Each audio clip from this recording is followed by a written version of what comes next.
Oi, galera. Meu nome é Tássia Fernandes. Eu sou professora de História aqui da Paraíba, do estado da Paraíba, e também do município de Cuité, na Paraíba.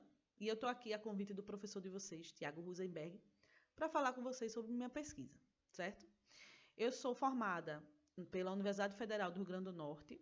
Eu sou formada em bacharel em História pela Universidade Federal. E também sou formada em licenciatura em História pela Uniaselv. Tenho especialização em História da África por uma faculdade chamada FUNESO, lá de Olinda, de onde eu sou natural de Olinda, Pernambuco. E também sou mestranda em História pela Universidade Federal de Campina Grande, né? Nossa linha de pesquisa é História, Cultura e Sociedade. E eu estou aqui para falar com vocês sobre a pesquisa, né? O professor Rosenberg, ele disse que vai falar com vocês, está falando com vocês sobre abolicionismo, e eu estou aqui para falar um pouquinho sobre isso. Como é que eu cheguei para pesquisar abolicionismo no meu mestrado, né? Inicialmente, galera, eu pesquisava resistência escravizada, né? Na graduação, eu era muito interessada em Brasil Império. Eu sempre pesquisei Brasil Império, desde a graduação. Eu não quero pesquisar outra coisa, eu amo Brasil Império. E dentro disso, eu pesquisava resistência escrava, né? Resistência escravizada, desculpa. Ou seja, como esses escravizados, eles eram o centro, certo, da resistência à escravização, e sendo o centro da resistência da escravização, consequentemente, eles são o centro da abolição, certo? Apesar de a gente não ver isso muito nos livros didáticos, né? Apesar de a gente não ver isso muito na mídia, ou nos vídeos de YouTube, ou no Enem, o abolicionismo, ele foi o primeiro movimento social do mundo, certo? Ou seja, foi a primeira vez que a sociedade civil se reuniu sem necessariamente ter uma ligação com partidos políticos. E essa sociedade, em geral, ela se reuniu em prol de uma causa, que foi a abolição da escravatura, ou da escravização, como é mais correto a gente falar, né? Dentro disso, o Brasil, também ao contrário do que muitas pessoas falam, o Brasil ele não começou apenas em 1878 a questão da resistência, da abolição. Na verdade, a abolição no Brasil ela começou bem antes. Os primeiros abolicionistas foram justamente esses escravizados, com essa resistência, desde o século XVI.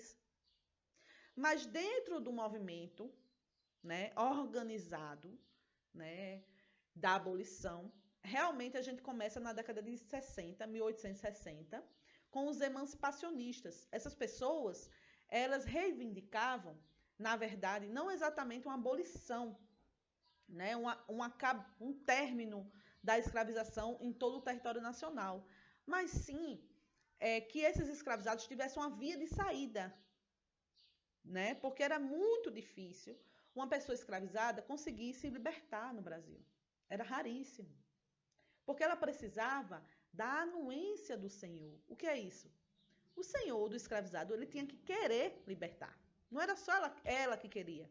O senhor, ele tinha que conceder a liberdade.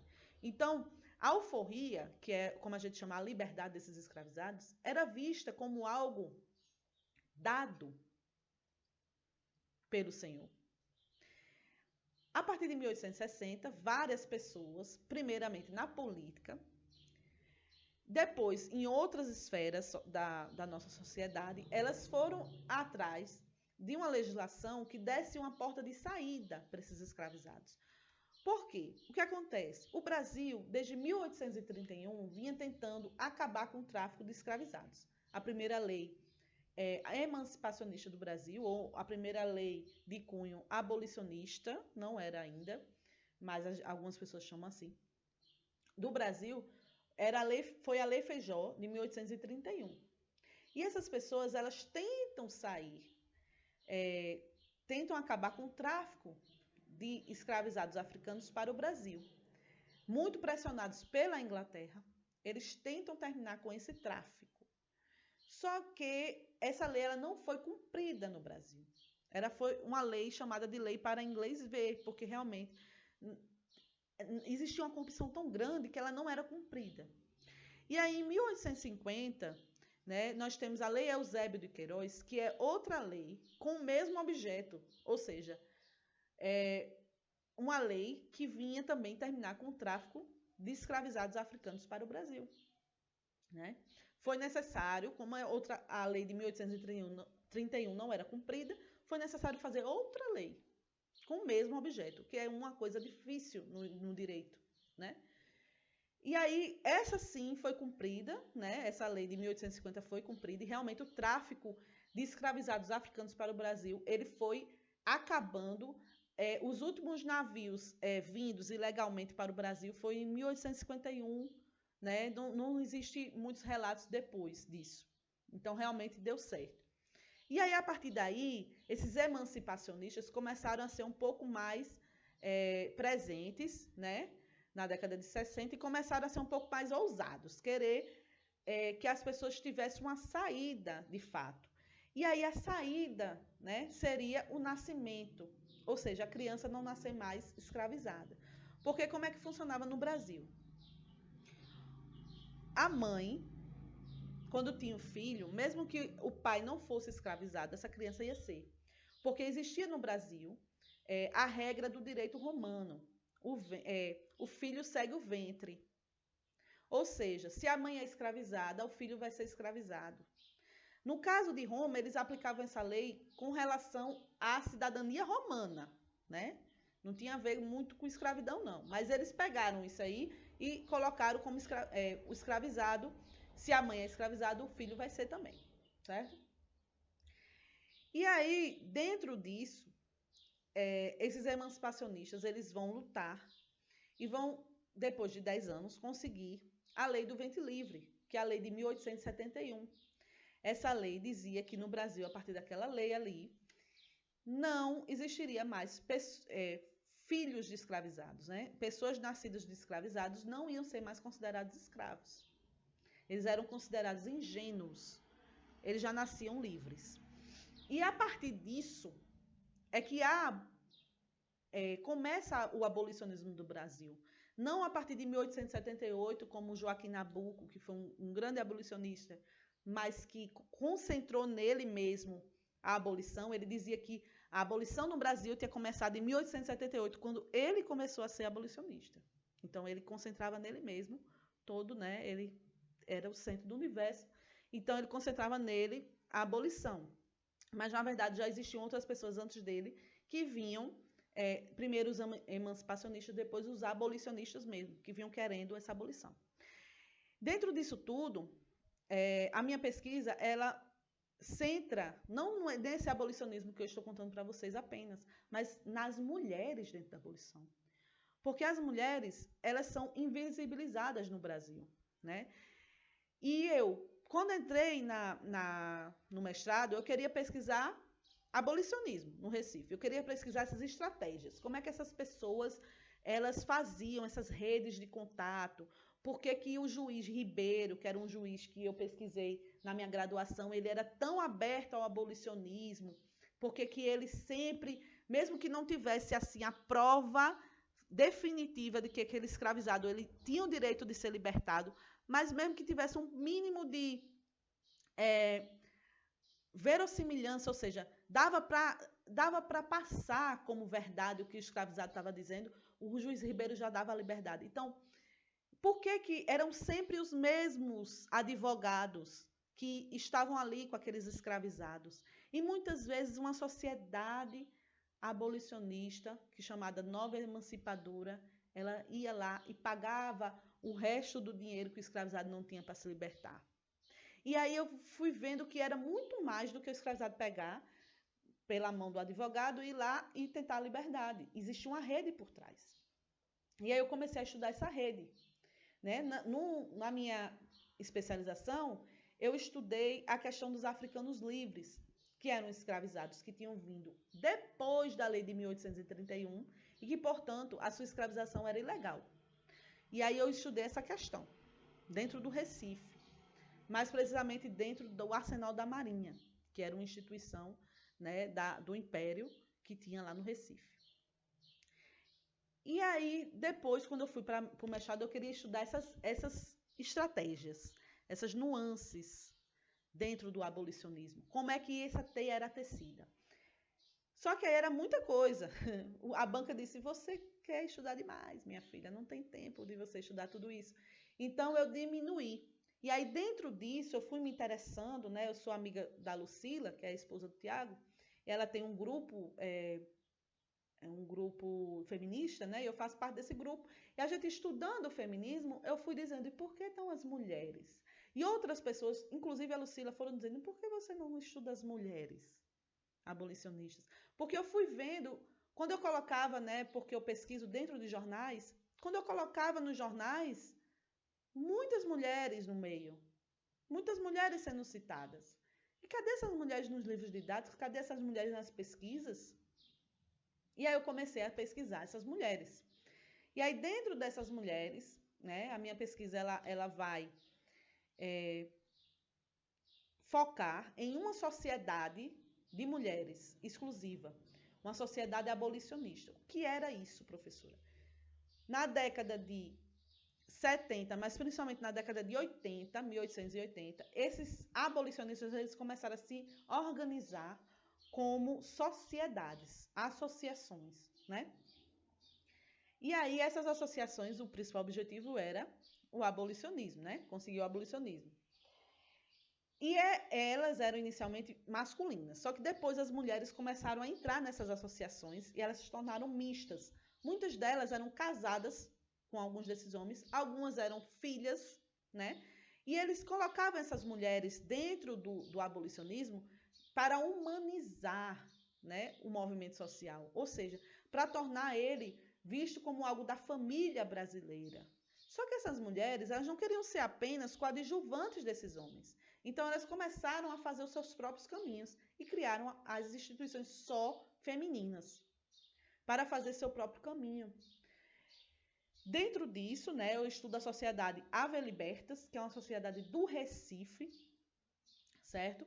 Essa associação, ela é só de mulheres, ela é formada em 1884, após a abolição no Ceará. A gente sabe que o estado do Ceará, né, que na época era província, ele teve a abolição 4 anos antes do resto do Brasil, né? Amazonas também, né? O estado da Amazonas também. E essas mulheres, elas se juntam justamente logo após essa emancipação, essa abolição do Ceará. E elas formam essa sociedade. E essa sociedade dura 4 anos, né? Só no primeiro ano elas conseguiram libertar 200 escravizados, né?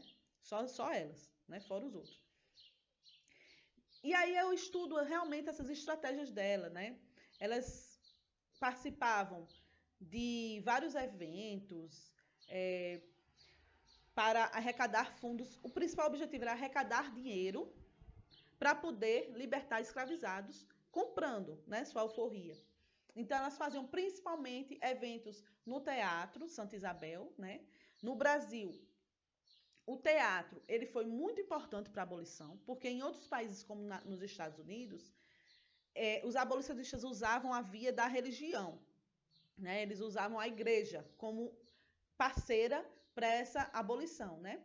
Só que a Igreja Católica, como era uma igreja de Estado, né? uma religião de Estado, do Estado imperial, ela não podia estar dentro disso, nem queria, porque ela estava ali junto da elite, e a elite era de senhores de escravizados.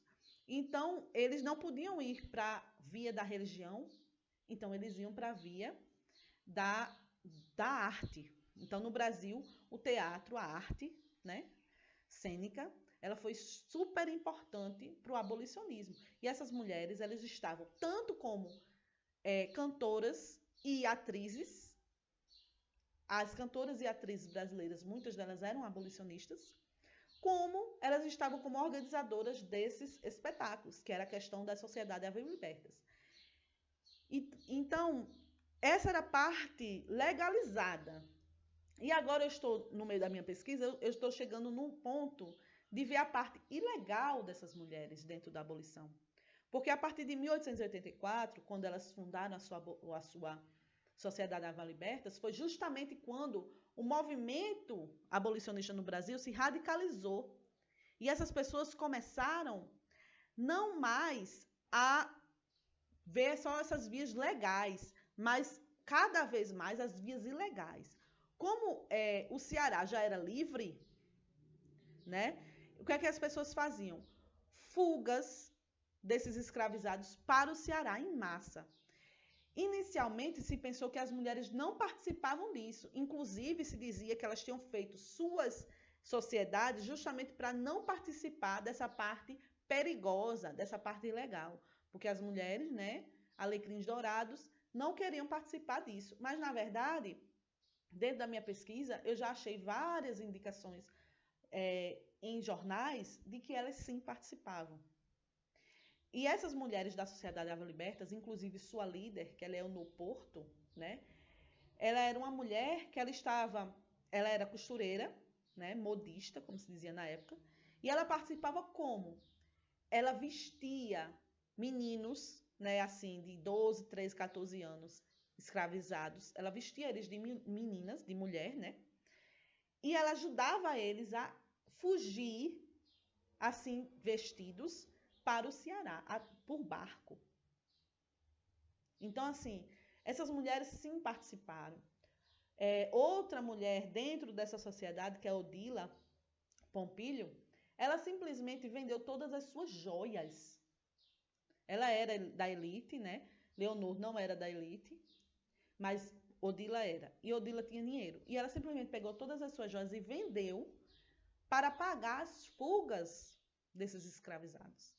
Então, essas mulheres, Adelaide Porto, que era filha de Leonor, ela escondia escravizados dentro de casa, até que o Clube do Cupim, que era como era chamada essa sociedade clandestina de fugas, ela fizesse a rota daquele escravizado e aí ela vai, né, ajudava esse escravizado a fugir, né, da casa dela. Então, é tudo isso que a gente vai pesquisando e vai vendo como a historiografia ela não pode ficar cristalizada, não pode dizer apenas os abolicionistas eram homens brancos, ricos, né, da elite, que eram bonzinhos e resolveram ajudar os escravizados e foram eles que libertaram os escravos. Nada disso. Os escravizados são o centro da resistência à escravização e eles são o centro da abolição também, né? Eu decidi estudar mulheres que eram livres e que ajudavam nessa abolição, mas isso não quer dizer, de forma nenhuma, que elas sejam centralidade dentro disso. Não são. Né? O centro dessa conquista, que foi a abolição da escravidão no Brasil, são os escravizados. Certo, gente? Meu vídeo já está longo demais. O professor pediu no máximo 15 minutos. Eu já estourei, eu peço desculpas. Mas eu fico por aqui. Qualquer coisa, quem quiser saber mais, né? Eu estou sempre disponível. Tiago, ele tem meus contatos, né? Qualquer coisa, né? Estamos aí. Espero que tenha esclarecido alguma coisa e ajudado vocês. Tchau, um cheiro e até a próxima.